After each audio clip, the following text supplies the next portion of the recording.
بسم اللہ الرحمن الرحیم۔ السلام علیکم۔ آج جو ہمارا ٹاپک ہے وہ ہے نظم و ضبط اور قانون کا احترام۔ ٹھیک ہے، سب سے پہلے سبق کی ریڈنگ کرتے ہیں کہ دنیا میں ہر کام کسی نہ کسی ضابطے اور قانون کے تحت ہوتا ہے۔ اسی کا نام کیا ہے؟ نظم و ضبط ہے۔ روزمرہ زندگی میں ضابطے اور ادب کا خیال رکھنا نظم و ضبط کی پابندی کہلاتا ہے۔ معاشرتی نظم و ضبط قائم کرنے اور شخصی و اجتماعی حقوق و فرائض کے تحفظ کے لیے ریاست جو قوانین وضع کرتی ہے، ان کی پابندی کرنا احترام قانون کہلاتا ہے۔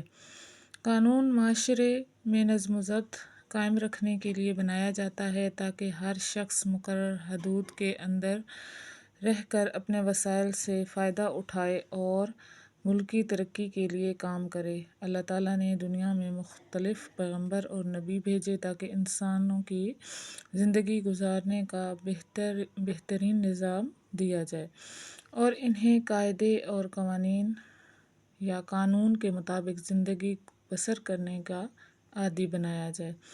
نظم و ضبط اچھی زندگی گزارنے کی بنیادی شرط ہے۔ اللہ تعالیٰ نے نظم و ضبط کے قیام اور احترام قانون کا حکم یعنی کہ قرآن مجید میں دیا ہے۔ اے ایمان والو، اللہ تعالیٰ کی اطاعت کرو اور اس کے رسول خاتم النبیین صلی اللہ علیہ وآلہ وسلم کی اطاعت کرو اور ان کی جو تم میں سے صاحب اختیار ہیں۔ معاشرتی جرائم، سرکشی، نظم و ضبط کا درہم برہم ہونا، فساد اور بدامنی سب قانون کے خلاف ورزی کا نتیجہ ہے۔ اللہ تعالیٰ ایسے لوگوں کو پسند نہیں کرتا جو زمین میں فساد پھیلاتے ہیں یا فساد کے پھیلنے کا ذریعہ بنتے ہیں۔ ارشاد باری تعالیٰ ہے، بے شک اللہ فساد کرنے والوں کو پسند نہیں فرماتا۔ حضرت محمد رسول اللہ خاتم النبیین صلی اللہ علیہ وآلہ وسلم نے ارشاد فرمایا کہ اگر کوئی ناک کٹا حبشی بھی تمہاری قیادت کرے تو اس کی بھی اطاعت کرو۔ نظام کائنات اور اسلامی عبادات سے نظم و ضبط کا درس، یعنی کہ جو اللہ تعالیٰ نے نظام کائنات بنایا ہے، دنیا کا نظام چل رہا ہے، اس میں ہمیں کیا نظم و ضبط نظر آتا ہے۔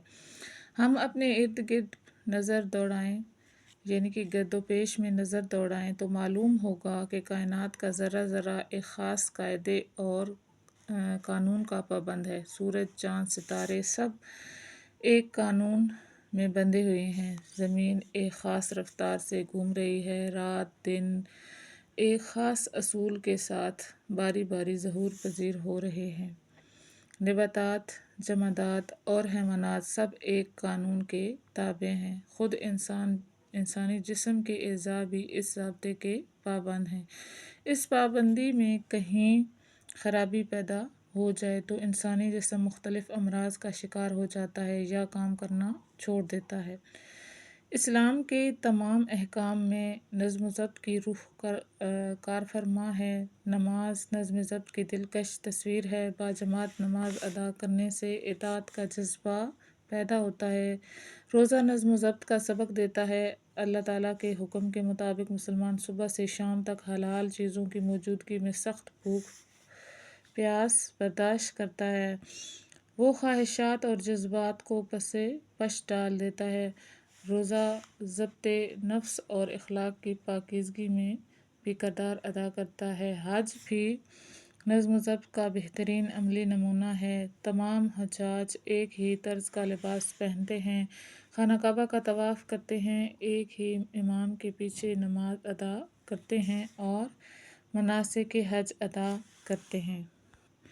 نیکسٹ ٹاپک ہے اسوہ حسنہ اور مشاہیر اسلام کا کردار۔ نبی کریم خاتم النبیین صلی اللہ علیہ وآلہ وسلم کی تعلیمات کے مطابق قانون کی نظر میں سب برابر ہیں۔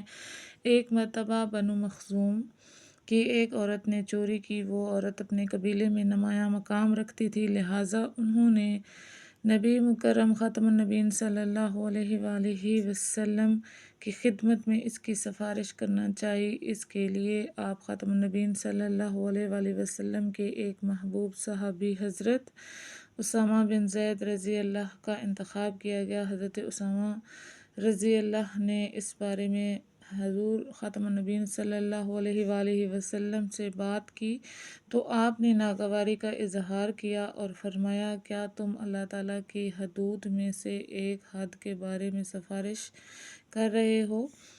پھر آپ خاتم النبیین صلی اللہ علیہ وآلہ وسلم نے خطبہ دیا جس میں ارشاد فرمایا اے لوگو تم سے پہلے لوگ اسی وجہ سے ہلاک ہوئے کہ جب ان میں سے کوئی معزز چوری کرتا تو اسے چھوڑ دیتے تھے اور جب کوئی کمزور چوری کرتا تھا تو اس پر حد جاری کرتے تھے۔ حضرت عمر فاروق رضی اللہ کی عدالت میں ایک مسلمان اور ایک یہودی مقدمہ لے کر حاضر ہوئے۔ حضرت عمر فاروق رضی اللہ نے دیکھا کہ یہودی حق پر ہے تو آپ نے فوری طور پر مسلمان کے خلاف اور یہودی کے حق میں فیصلہ فرما دیا۔ حضرت علی علیہ السلام کے زمانے خلافت میں ایک مرتبہ آپ کی زرہ گم ہو گئی۔ وہ زرہ ایک یہودی کے پاس تھی۔ آپ خلیفہ وقت تھے لیکن آپ نے قاضی کی عدالت میں مقدمہ دائر کیا۔ قاضی نے حضرت علی علیہ السلام سے گواہ طلب کیے۔ انہوں نے کہا کہ اس زرہ کے میری ملکیت میں ہونے کا گواہ میرا بیٹا ہے اور میرا ایک غلام ہے، لیکن ان کی گواہی میرے حق میں قبول نہیں ہو سکتی، لہٰذا قاضی نے فیصلہ دیا یہودی کے حق میں، قاضی نے یہودی کے حق میں فیصلہ دے دیا۔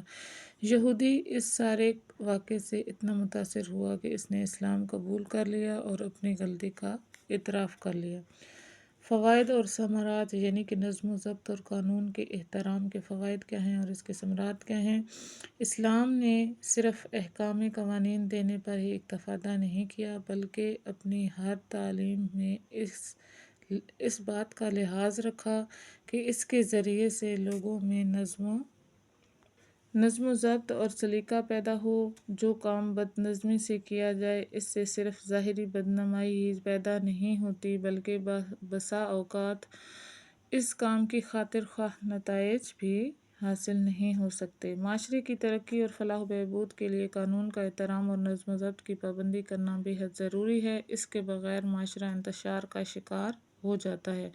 نظم و ضبط کی اہمیت و افادیت کا اندازہ ہم اپنی سماجی زندگی پر سرسری نظر ڈال کر لگا سکتے ہیں۔ مثلاً تعلیمی ادارے میں نظم و ضبط کا ہونا اشد ضروری ہے۔ اسکول یا کالج کی کسی جماعت میں بھی نظم و ضبط کے بغیر تدریس ناممکن ہے۔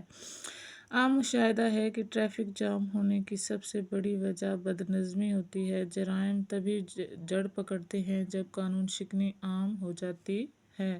لڑائی جھگڑا تب زور پکڑتے ہیں جب زندگی نظم و ضبط کی پابند نہیں رہتی۔ صحت کی خرابی کے پیچھے بھی کھانے پینے اور آرام میں نظم و ضبط نہ ہونے کا سبب کار فرما ہوتا ہے۔ کسی بھی فوج کی تمام تر قوت کا راز جو ہے وہ نظم و ضبط میں ہے۔ ہم زندہ اور باوقار قوم ہیں۔ ہمیں کامیاب زندگی گزارنے کے لیے قدم قدم پر نظم و ضبط کا مظاہرہ کرنا چاہیے۔ ٹھیک ہے، آج ہم نے پڑھا کہ نظم و ضبط اور قانون کا احترام جو ہے وہ کتنا ضروری ہے۔ مشق میں سب سے پہلا سوال ہے، سوال نمبر 1، درست جواب کی نشاندہی کیجیے۔ اللہ تعالیٰ پسند کرتا ہے کس چیز کو؟ کہ اللہ تعالیٰ پسند نہیں کرتا تو وہ فساد مچانے والوں کو پسند نہیں کرتا۔ مالی عبادت ہے زکوٰۃ، اور زکوٰۃ بھی ہے، زکوٰۃ ہے مالی عبادت، اور کائنات کا نظام پابند ہے حکم الہی کا، کہ اللہ جو بھی حکم دیتا ہے وہی ہوتا ہے۔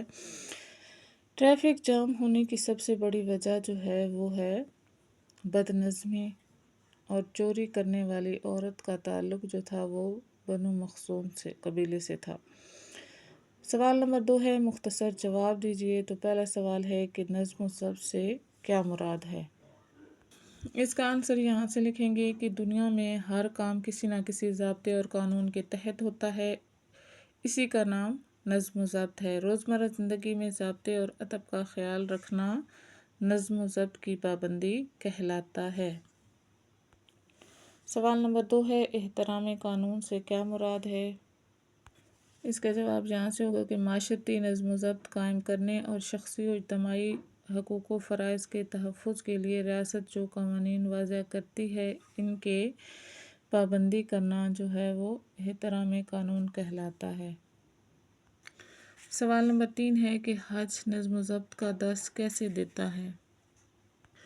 اس کا جواب ہے کہ حج نظم و ضبط کا بہترین عملی نمونہ ہے۔ تمام حجاج ایک ہی طرز کا لباس پہنتے ہیں، خانہ کعبہ کا طواف کرتے ہیں، ایک ہی امام کے پیچھے نماز ادا کرتے ہیں اور مناسک حج ادا کرتے ہیں۔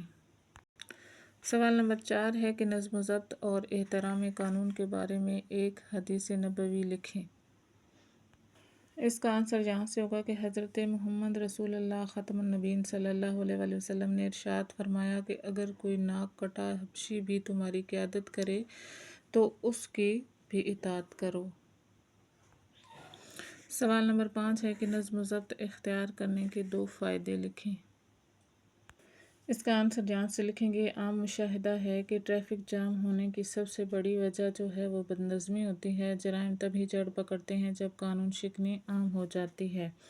لڑائی جھگڑے تب زور پکڑتے ہیں جب زندگی نظم و ضبط کی پابند نہیں رہتی۔ صحت کی خرابی کے پیچھے بھی کھانے پینے اور آرام میں بھی نظم و ضبط نہ ہونے کا سبب کار فرما ہوتا ہے۔ کسی بھی فوج کی تمام تر قوت کا راز جو ہے وہ نظم و ضبط میں ہے۔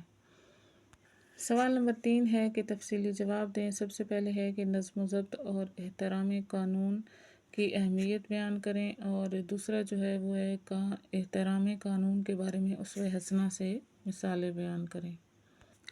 پہلے سوال کا جواب آپ یہاں سے سٹارٹ کریں گے اور جتنا بھی اس پیج پہ ہے وہ پورا لکھیں گے کہ اللہ تعالیٰ نے کیا فرمایا، رسول پاک صلی اللہ علیہ وآلہ وسلم نے نظم و ضبط اور قانون کے احترام کے بارے میں کیا فرمایا، اور یہاں پہ ہے کہ نظم و ضبط اور قانون کا احترام ہے کیا۔ دوسرے سوال کا جواب اسوہ حسنہ اور مشاہیر اسلام کے کردار، تو آپ نے اسوہ حسنہ کے بارے میں لکھنا ہے، تو یہاں سے لے کر یعنی کہ یہاں تک اس میں مشاہیر اسلام کا کردار بھی ہے، یعنی کہ پورا لکھ لیں، اور رسول پاک صلی اللہ علیہ وسلم کا اگر صرف لکھنا ہے تو وہ پھر یہاں تک ہوگا۔